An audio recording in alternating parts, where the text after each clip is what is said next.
Welcome. It is Verdict with Senator Ted Cruz, Ben Ferguson with you. So nice to have you with us. And just so you guys know, we are doing almost every episode now on YouTube as well. So if you want to watch this show, you can do it on YouTube as well. This episode we're doing right now is on YouTube and on audio downloads wherever you get your podcast. So we'll remind you about that, but we're certainly very, very, very excited about that. Senator, we've got a lot to chat about tonight, including you going into the Lion's Den where I lived for 7 years. At first, I got a text from someone that said, hey, what bet did Ted Cruz lose to go on CNN with Caitlin Collins? I said, that's actually a very good question. It was not with me. It would have been a great bet. All of a sudden, I get text message, you're on there. I start watching, and it was some fireworks. Well, tonight I went on CNN with Caitlin Collins, and I did so because CNN has been pushing so much misinformation in the wake of Charlie Kirk's assassination that I wanted to go on and push back. And they've been big on the whole both sidesism, that it's really both sides. It's Republicans and Democrats that are engaging in violence. It's Republicans and Democrats that engage in hateful, violent rhetoric. And so both sides are equally responsible. And that is a lie. On our podcast just 2 days ago, we broke that down at length. Well, tonight I went on CNN to battle with Caitlin Collins. And I got to say, she screamed at me. She interrupted me. She did not want the facts. She did not want to admit any of the reality. She had a political narrative and she was going to stick with it. We're going to play that for you, and you're going to see the back and forth that we had. We're also going to play what was released earlier this evening, which is the text exchanges between Charlie's murderer and his transgender boyfriend. And the text exchanges, it is a confession. He admits he's the murderer. He breaks down the details of what was involved in the aftermath of the shooting. And we're also going to talk about how ABC News gushed about it, treating the two of them like Romeo and Juliet. They behaved like teenagers, pitter-patter, oh, how exciting. The two of these sick individuals talking about how excited they were to have just murdered your friend and mine, the great Charlie Kirk. Want to tell you real quick about the IFCJ, and it's hard to believe it's been nearly 2 years ago since the terrorists that murdered more than 1,200 innocent Israelis and took 250 hostages actually happened. Today, it seems as if the cries of the dead and the dying have been drowned out by the shouts of anti-Semitism and hatred. And the most brutal attack on Jewish people since the Holocaust has been forgotten already by many. And that's by design for many around the world. Yet the world looks away, and we still need to help those and shine a light in the darkness. It's a movement of love and support that I want you to get involved in for the people of Israel. And it is called the Flags of Fellowship. And it's organized by the International Fellowship of Christians and Jews. On October the 5th, it's just a few weeks away, literally millions across America will prayerfully plant an Israeli flag in honor and solidarity with the victims of October the 7th of 2023 and stand with their grieving families. And you can be a part of this movement as well. Your church can be a part of this movement as well. If you want to get more information about how you can join the Flags of Fellowship movement, visit the fellowship online at ifcj.org, and you can get what you need, the resources to stand with Israel on this important day as we stand with them all over the country. That's ifcj.org. One more time, ifcj.org, and you can also get your church involved, as so many churches around the country are now doing this for their entire congregations. ifcj.org. All right, so let's go to just point one here. You decided to go on CNN. Now, what's interesting about this interview that you did, Senator, is actually the fact that you guys were not in the same room. Typically, There's a good chance you guys would have been. Caitlin was in the UK for the presidential trip there. There was a little bit of a delay. What was not delayed is her anger at you and what you were saying and the yelling at you. Even across the pond, she's still on point with that one. Yeah, and listen, Ben, for this kind of interview, I will almost always insist that it be in person. Yeah. Because if I know that someone is going to be an antagonistic, partisan hack, then I want to be in person to be able to fight back. I agreed to do this even though she was in the United Kingdom and there was about a 2-second delay, so it made it hard. a downside of this interview is their extended portions were basically yelling over each other because of the delay. I actually thought she'd want to do a decent interview, and so she wouldn't just scream at me. If you've got a delay, you ask a question, you get an answer. You ask another question, you get an answer. That's how actually you and I have done interviews. We've interviewed people live from Israel, from Jerusalem, right after October 7th, halfway around the world. We've managed to do the interview. And if you actually want to interview someone, you don't scream and interrupt them. Well, Caitlin has been complicit in CNN's propaganda. They have been misleading and lying to the American people. And it's why I wanted to do this. It's why I agreed to do this. She's been asking me, her show's been asking me to go on for some time. I've usually said no, no thank you, no thank you, no thank you. I decided to go on today because I think what they've been doing after the Charlie Kirk assassination has been incredibly dishonest and harmful. And I had hoped that we would have a conversation as mature adults. Yeah. Sadly, we did not. And so we're going to play the whole thing. The number one line that just people, so they understand the lie that's been told, and it's been propaganda 101 on CNN, is that we don't know the motive of the shooter, and you're insane if you. She claims we have no idea what motive. Like, who could know? Yeah, who could know? Across all of their shows, by the way, like all of their shows are like lots. It's idiocy. Yeah, it is idiocy. So we're going to play the entire interview. It is fairly lengthy, and there's some fireworks, and there's some moments where we're yelling over each other. But I think this is really important to push back on the dishonesty from CNN and MSNBC and ABC, NBC, CBS. And so give a listen. My interview tonight with Caitlin Collins on CNN. And joining me now is Senator Ted Cruz. And Senator, I think you've probably been part of some theatrical moments of your own in some of those hearings. Obviously, it got quite contentious at points today. But what you were arguing there and what you were talking there about with the director, Kash Patel, was actually something President Trump himself talked about 5 years ago when he said the U.S. was going to designate Antifa as a terrorist organization. You and Senator Cassidy had actually introduced a resolution calling for that 1 year before. Do you know why it didn't happen then, and do you expect it to happen now? You know, I do think it's going to happen now, and I'm urging the Department of Justice and the FBI and the entire administration to do so. And more broadly, what I'm urging them to do, and at the hearing today, what I urged Director Patel to do, is follow the money. That much of this violence that we've seen is not organic, that there is real money that is funding it. So the Black Lives Matter and Antifa riots all over the country, there was real money behind that. The anti-Israel, anti-Semitic riots on college campuses, there was real money behind that. The open border riots we saw in LA and across the country, there's real money behind that. I'm not the only person who noticed that at the anti-Semitic protests on college campuses, many of the tents all matched. And so what I'm urging the Department of Justice to do is look at who's funding it. And indeed, I've introduced legislation to aid in that. It's called the Stop Funders Act. And what that legislation would do is very simple. It adds rioting to the list of predicate offenses under RICO. And that would enable the Department of Justice to use RICO, a very powerful tool for going after organized crime, not just to go after the people committing specific acts of violence, but to go after those who are writing checks to foment that violence. And I think that would have a massive effect pulling back and limiting this violence. Yeah, but can I ask you on just the Antifa part of this, what existing federal law would give the president or the State Department the authority to be able to designate a domestic group as a terrorist organization? Is there one?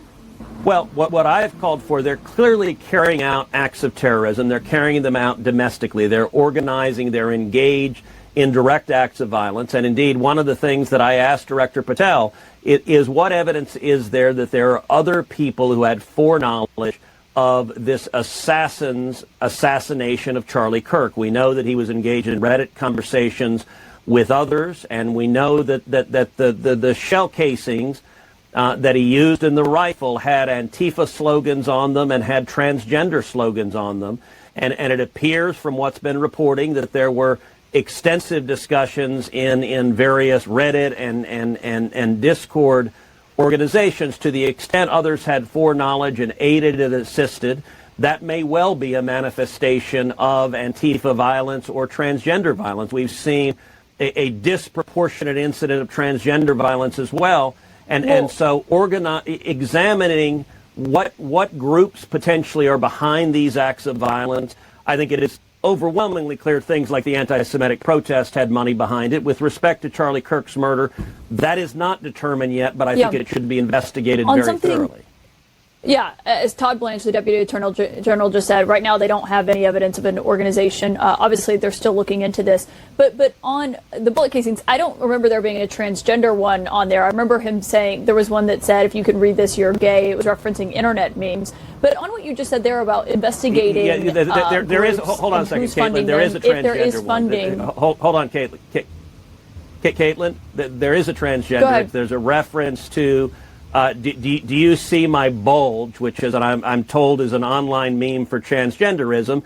And Director Patel testified that the murderer here was living with his romantic partner, who was a transgender man transitioning to being a woman. And so you have both the shell casing that directly references transgenderism, and in fact, Charlie Kirk was murdered moments after he was asked a question about transgender mass shootings, and that's when the shooter filed. And so.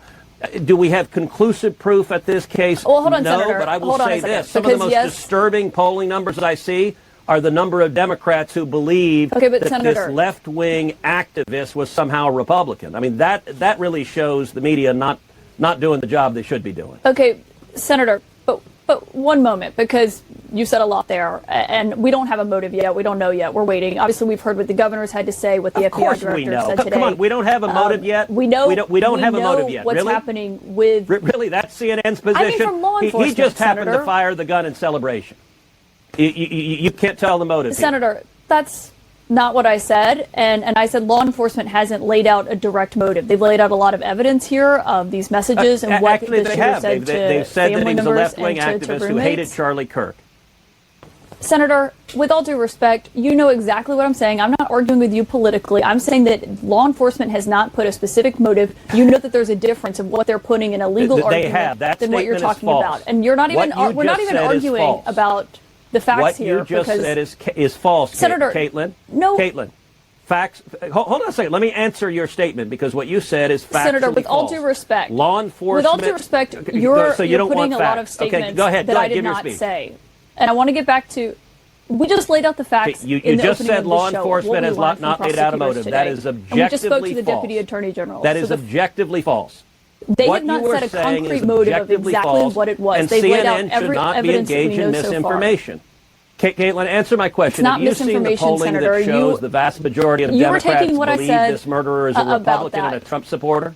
Have you seen that polling? Let me get back to my questions, though, Senator, because the question here You're not going to answer that was question? actually Are you going to answer what that you were question? saying You about have seen that investigations that you'd like to see. So you're not going to Senator, answer the I'm question. the one asking the questions here. And the question No, we're having a conversation. I understand that you want to say things that are factually false, and then you don't actually want the facts. You don't actually want the facts laid out. Okay, give your speech. That's not true, Senator. I'm asking you a question. Go ahead. I don't know what your question is, because we have a delay because you're in England, so I can't hear what you're saying. You said that you believe that left-wing groups should be investigated. You want to know where the financing is coming from for protests. Do you believe that they should also be looking into right-wing groups as well, or do you believe it should only be limited to that? Look, I believe anyone engaged in acts of violence should be prosecuted and go to jail. But I will say there has been an enormous amount, and CNN has been guilty of this, of both sidesism, of saying, gosh, both sides are violent. And understand, yes, there is some violence on both sides, but it is the left that overwhelmingly celebrates this. It is leftists that have been celebrating. You look at Blue Sky, and it is a cesspool of leftists celebrating the murder of Charlie Kirk. You look at recent polling that shows over 50% of Democrats saying violence against Elon Musk is justified, violence against Donald Trump is justified. You look at Democrats who do things like what Kamala Harris did, of giving money and urging people to give money to bail out violent rioters and Antifa riots. It is only one side that justifies this violence. My view is, if you commit acts of violence, you should be prosecuted. And so, yes, we should follow the money. Anyone funding acts of violence, we should go after. But this is a left-wing problem. how can you argue that it's, I think the argument that people have been talking about recently is what's going on with the Charlie Kirk case. I think people have raised that because there have been other acts of political violence as well when it comes to targeting Democrats. I mean, we've seen that with a lawmaker who was killed in Minnesota this summer alongside her husband. We've seen it with the break-in at Nancy Pelosi. But the assassin We've also there seen was it with Justice Brett Kavanaugh the and assassin others. Hold on a second. If you're going to say facts, you need to get your facts right.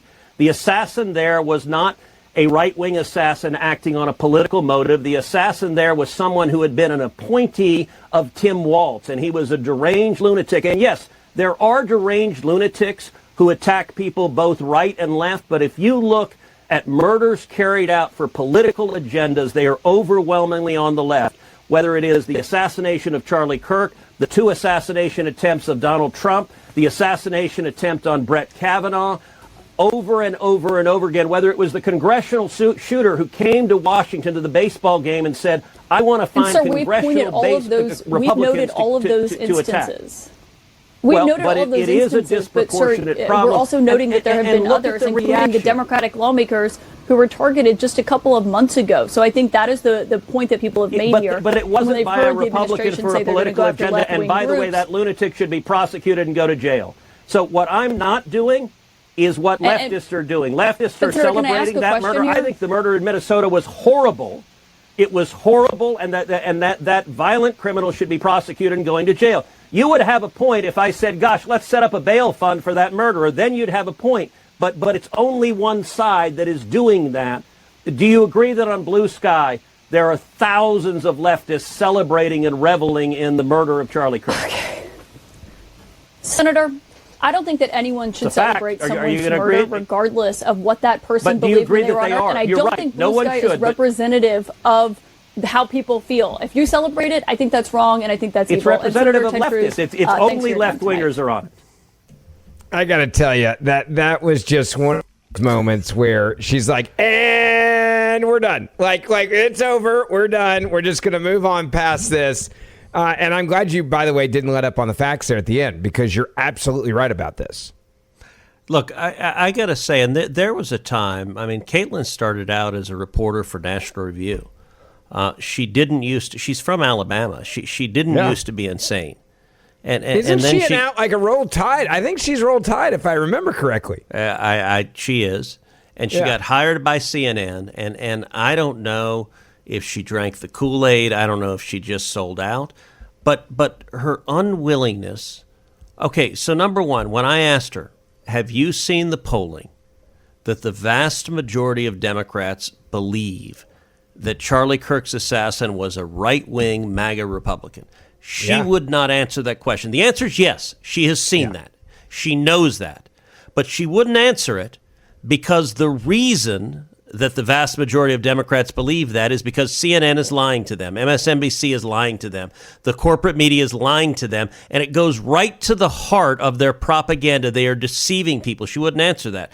When I asked her, are you aware that on Blue Sky, now Blue Sky is this sort of left-wing Twitter that they set up to say, let's just have lefties communicate. Blue Sky is this cesspool of leftists celebrating this murder. I asked her, do you know that? She knows that. That is not a surprise to her. But if she admitted that, she would have to admit that this is not the fault of both sides of Republicans and Democrats. It is leftists who are rationalizing this, who are justifying this, who are celebrating this. And by the way, it was fascinating. At the end, she just cut it off. Done. Ted Cruz, be quiet. Yeah. A point that I was going to make, there's also a real difference between how the left and right reacts when something like this happens. When George Floyd was killed, leftists rioted all over this country. They firebombed police cars. At least 19 people were killed in Antifa and Black Lives Matter riots all over the country. In contrast, when Charlie Kirk was killed, a great American, what did conservatives do? We held prayer vigils. We stood up and we held candles and we prayed and we honored his life. And by the way, left-wing radicals came and tried to disrupt those prayer vigils by screaming and yelling, engaging in acts of violence. There is a difference, and CNN is all in propaganda and denying that difference. All right, I want to take a moment to talk about personal safety. You guys know I'm pro Second Amendment. You know that I've actually used my firearm to save my life when I was a target of a gang initiation. But for many people that are listening or family members, you may not feel comfortable carrying a firearm. You still need to be able to protect yourselves. And in times of danger, you're going to want to have something. And that's where the Byrna launcher comes in. I have given these to countless family members. It is a handheld pistol that fires both kinetic rounds and chemical irritants to separate you from an attacker. And I'm here today with Josh Sherrard from Byrna. Josh, many of us just saw that video footage of the recent mob attack of a man and a woman in downtown Cincinnati. Josh, many of us saw the video footage of the recent mob attack of a man and a woman in downtown Cincinnati, and it was shocking. Can you share a little more about what happened, and could a less lethal weapon like the Byrna launcher be used in a situation like this to defend yourself? Absolutely. Like you said, we all saw the videos, and unfortunately, after a jazz festival, a man was attacked by a mob of individuals that just continued going and continued going. And unfortunately, he was unable to defend himself despite other people trying to help.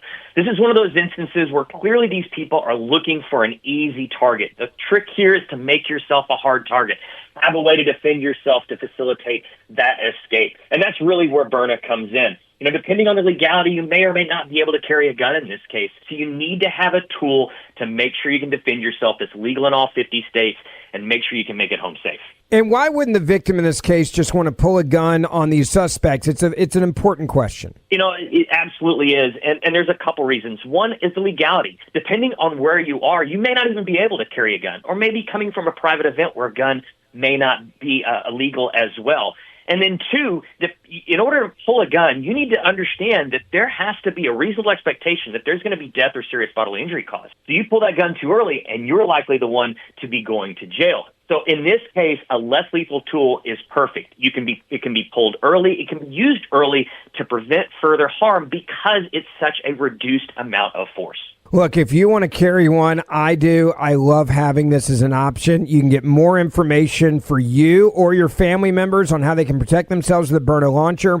Go to ByrnaBYRNA.com. That's ByrnaBYRNA.com. Again, ByrnaBYRNA.com. And by the way, Senator, let's also go to the other lie. And you mentioned all of the things that conservatives do differently than liberals. There was a list, by the way, that went viral. I do want to bring it up real quick.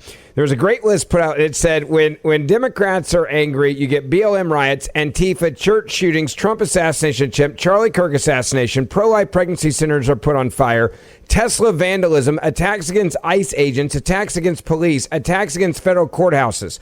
And this is just merely a partial list. And what happens when we are attacked? We have prayer vigils, and we clean up profanity that is put on bridges. By the way, you went viral for that. Well done. We didn't even mention that earlier. And for people that don't know what happened, Sunday we did our show, and then you saw online, I'm assuming, we haven't even talked about this, online, I think you must have seen the picture that someone had put up on one of the overpasses not far from where you live and I live, Charlie Kirk, and you just said, all right, I'm going to go paint over it, and you did it, and then put it on the internet. Yeah, it pissed me off. This was on Highway 59 in Houston, right in the middle of Houston. Yeah. Where this happened was about a mile from my house. It was very close from where I live. It was at 59 and Shepherd, for anyone from Houston. It was right at the Shepherd exit. And I saw on Twitter the image of someone had spray painted F Charlie Kirk, and they did not abbreviate F. Yeah. And it pissed me off. I mean, Charlie was a friend of mine. He was an extraordinary person, and that kind of hate was wrong. And so I decided, that afternoon, I went down. I could tell where it was from the highway sign, and I went down with some paint and a roller, and I just covered it up, and I painted over it, and I erased it. And then I put out the pictures, and I said, look, some despicable bastard put this up, and I've covered it up. TxDOT, the Texas Department of Transportation, has been notified. They will almost surely remove this expeditiously, but I've removed it now so that not another Texan. 59 is a very busy freeway, so there are thousands, or in time millions of people that are driving up and down 59. I didn't want them to look at that message, and so I just covered it up in white paint, and when TxDOT removes it, great. And I will say that went viral. I got a lot of folks who texted me and said, thank you for doing that. And I got to say, my response to all of them was just it needed to be done. This was grotesque, and we needed to just cover it up and say that this is not okay. I want to move to the text messages that have come out, and it's very interesting to see all of the evidence that is now we are seeing, the transparency of these text messages that were between the shooter and his transgendered boyfriend. And I also want to say there's some people that are saying, oh, you're taking this hook, line, and sinker.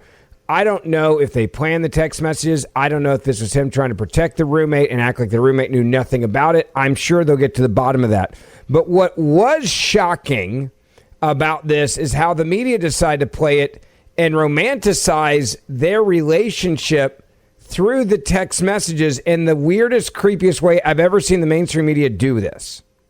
Yeah, look, I'm sorry to do this, but I'm going to read you these text messages because they're horrifying, but it makes clear there is no doubt that this murderer is guilty. And by the way, there is a reason I won't say the murderer's name, because anyone who engages in a mass murder and horrific crime like this, part of the reason they do this is they want to be famous. I don't repeat these bastards' name.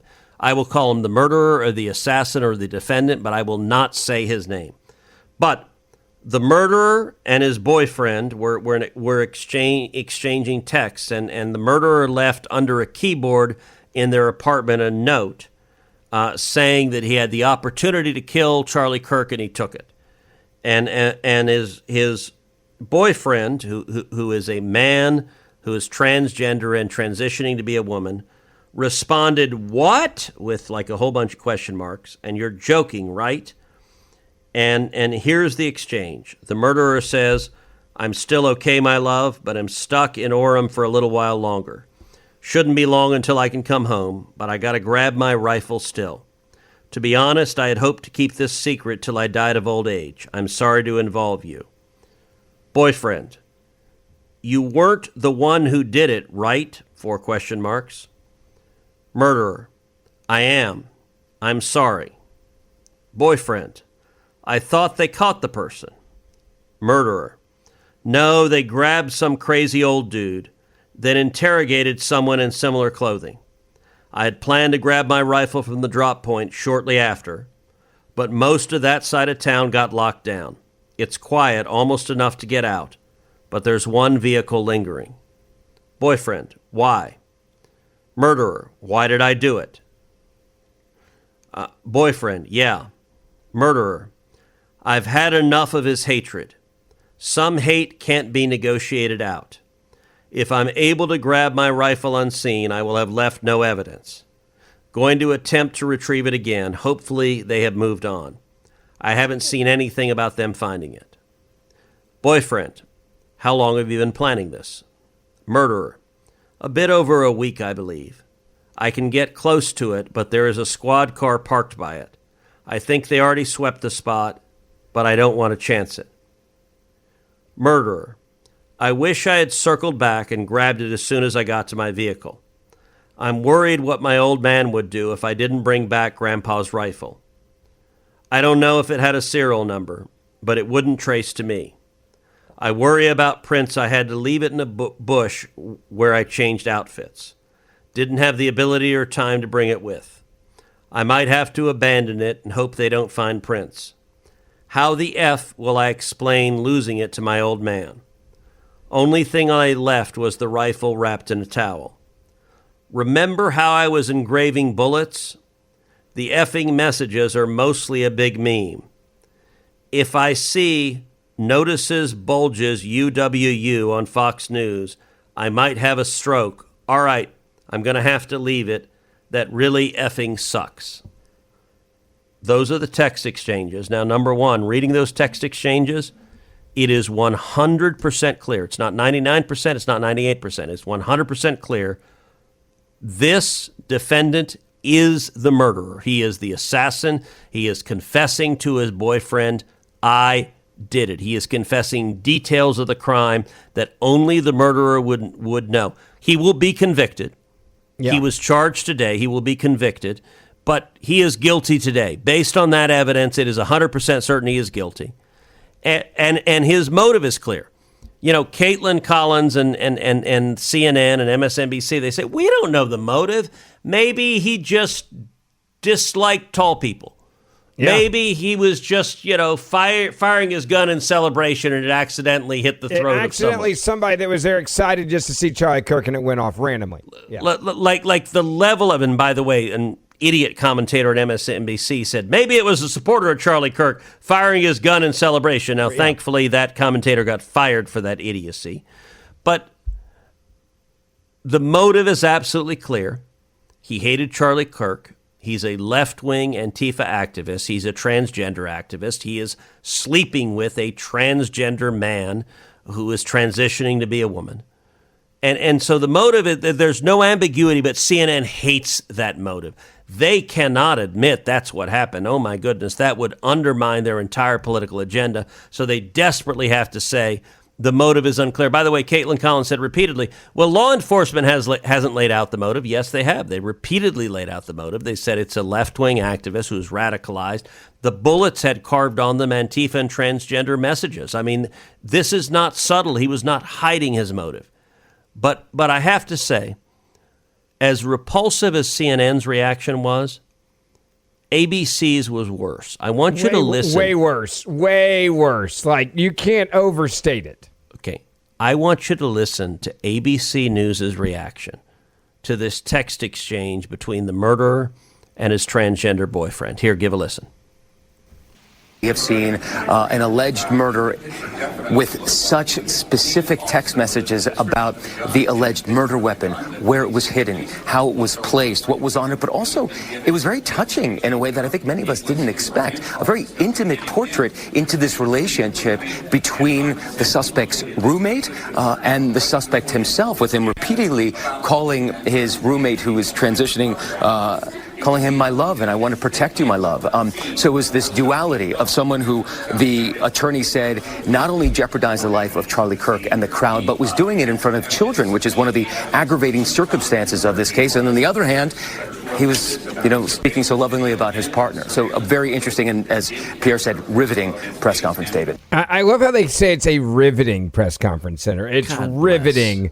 And just, he referred to him as my love, and this is just so sweet and sincere. It's like, what in the world are you guys doing over there at ABC News with your special report live coverage? Touching and loving. Oh, these text messages. I murdered this person for you. Oh, my love, pitter patter, pitter patter. That is repulsive. It is repulsive that ABC News is gushing over this psychopathic murderer. And ABC News, they're touching and sweet text messages. He is confessing to a deliberate murder because he hates what somebody is saying. He murdered a husband. He murdered a father of two little kids, one boy, one girl. And ABC News thinks it's so sweet that he confessed to his transgender boyfriend, which of course they call his roommate, even though he's calling him my love. Like there's no ambiguity when you call someone my love, what exactly the relationship is. Yep. But ABC News cannot admit. To them, it is sweet and beautiful, this radical leftist murdering Charlie Kirk. I got a message for you guys. Note, it's not sweet and it's not beautiful. Yeah, by the way, side note on this, I don't know if you knew this, but 10 minutes after that, like the internet exploded over it, he went back on and doubled down on it and basically did the same thing again. Like, I'm not backing down from this. I think it's genuine and sweet and sincere and a love story. What a romantic Romeo and Juliet story. Psycho leftist murderer killing people because he's filled with hate. I can't think of anything more beautiful than that. Certainly ABC News is very persuasive in that regard. Yeah, he'll be the face of the network before you know it. God help us. Did he really double down? Did he really go back on air and do it again? Yeah, yes. Do you want to hear it? Because I've got it if you want to hear it. Absolutely, yes. This is Matt Gutman. I haven't heard this, so play it for us. So this is 10 minutes after he said on ABC News Live, it's heartbreaking on so many levels. Obviously, Charlie Kirk was murdered brutally in front of a crowd of thousands. On the other hand, there is this duality of every portrait of a again, his exact words, of a very this is like a love story. Loving, so here he touching. Is. Yeah, touching. So this is 10 minutes later after the internet, and I have no doubt that he knew that there was a problem, right? So sure. he knew there was an issue. 100%. 100%. Here he is 10 minutes later. It is. It's heartbreaking on so many levels, Kira. Obviously, Charlie Kirk was murdered brutally in front of a crowd of thousands of people who watched him being shot through the neck and then essentially bleed out in front of him. And I think one of the things that the attorney here made a very fine point about is that a lot of these charges, 7 charges, were aggravated because children were present. Children witnessed this. Children were put in harm's way. And that was something that obviously is aggravating here, and that's one of the reasons that the suspect, in addition to the alleged murder being political in nature, is facing the death penalty. They're going for the death penalty. And on the other hand, there is this duality of a portrait of a very human person, a very human experience from this entire family. As you mentioned it, the mother who essentially discovered that it was her son who had done this, the kid who had got a 34 out of 36 on the ACTs, who had a 4.0, who got a full ride to college here, that kid was the one who allegedly perpetrated. She saw those pictures and said, identified him essentially. And then those text messages, and I don't think I've ever experienced a press conference in which we've read text messages that are so fulsome, so robust, so apparently, allegedly self-incriminating, and yet on the other hand, so touching. Right, with the suspect reaching out to his roommate, who is allegedly his boyfriend, who we understand, identified as male at birth, now identifies as female, and the terminology he used. He was trying to protect him. He kept calling him my love. My reason for doing this is to protect you, but also asking him to delete the messages and not speak to law enforcement. So there's this heartbreaking duality that we're seeing very tragically playing out. If that's not doubling down, I don't know what is. Fulsome, touching, yes. Loving. It is. Heartbreaking. Look, I don't know who this particular reporter is, but I will say it says something that this speaks to him in such a touching, moving way. I see depraved maniacs who just committed cold-blooded murder. And his boyfriend is like not saying, "Dear God, what the hell did you do?" Yeah, he's just like, "Oh, it was you. Oh, okay." And the boyfriend never said that there's anything wrong with murdering Charlie Kirk. He was perfectly fine with it. There ain't nothing touching about these two psychopaths reveling in their cold-blooded murder. And for ABC to think it is, that really tells you how messed up ABC is. By the way, I'll be very interested to see if ABC tries to walk this back, if it comes out those text messages where I cover your ass moment to try to save the boyfriend roommate. I will be very interested to see how they manage that. Don't forget, we do the show Monday, Wednesday, and Friday, and we do the show to talk about these types of things and what the media is doing and exposing it. So hit that subscribe or auto-download button, and please write us a 5-star review wherever you're listening to this podcast. Also, if you want to watch the podcast, this one, for example, is up on YouTube, so you can follow us on YouTube, Verdict with Ted Cruz there, and the Senator and I will see you back here in a couple of days.